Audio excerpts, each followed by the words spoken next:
The only thing that I really want to talk with both of you a little bit about is still this pre-calendaring. And I know it's not a broken record, but I think that you see, you know, what the value in that pre-calendaring is. So talk to me a little bit about what some of the roadblocks or stumbling blocks. And I don't mean roadblocks because Anastasia certainly isn't you know, a roadblock to any of this. But what are some of the pieces that get in the way of being able to do that and be able to do that effectively, so that you are really very clear on where she's going and why she's going places and where she needs to be focusing on? What are some of the things that...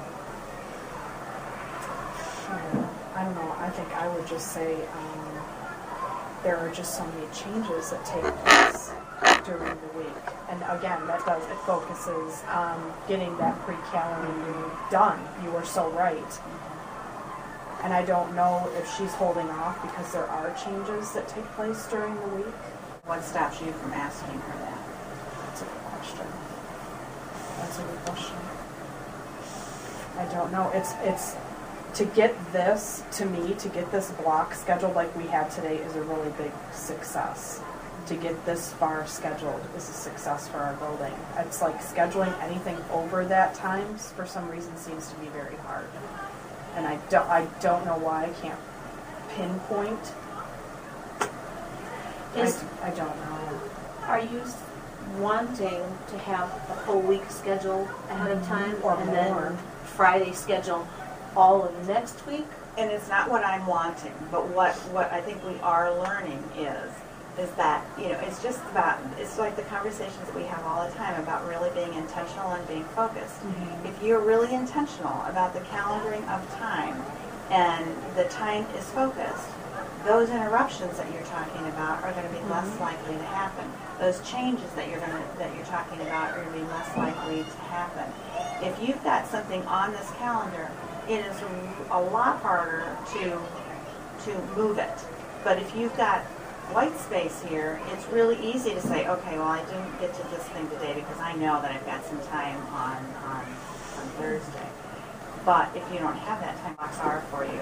And don't be afraid to push at her about getting those things pre-calendared. And I know you don't like to do that. We've talked about that before.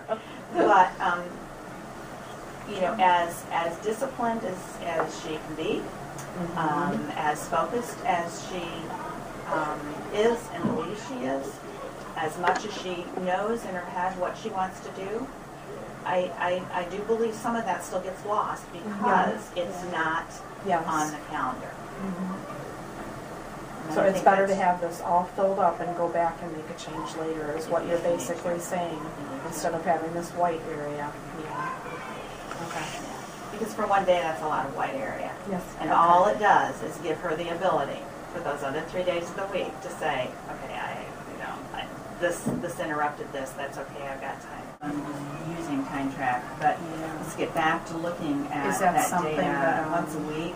That's what I was going to say. On Monday mornings when we come to schedule for the week is what we typically do to look ahead at the week. Is that a good time to be Looking doing the at graphing also? Well, looking at the graphs from the week before. From the prior week. And having I that would be direct what looking at- happens this next week. Right, maybe looking at To the change the cumulative instructional- data overall, and then to look at the descriptor data and the resource data, because it's really the people that she's working with. Because if she really has people that she's needing to focus on, that data is going to be clearly showing you. Okay. Do you know where to get those graphs? Do you know how to generate those? It's I don't. right on here. It's at the very top, I believe. I looked at them in the past. I'm not sure why we haven't been accessing them lately. I've just been so focused on the scheduling.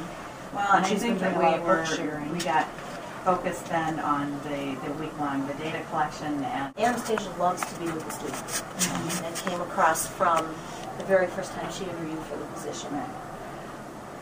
And while I know she loves to be doing the guided reading groups with those kids, is it possible that her focus on such a small number of kids is taking away valuable time she could be using either in the large classroom or with teachers individually for feedback to improve her instruction for larger numbers of kids?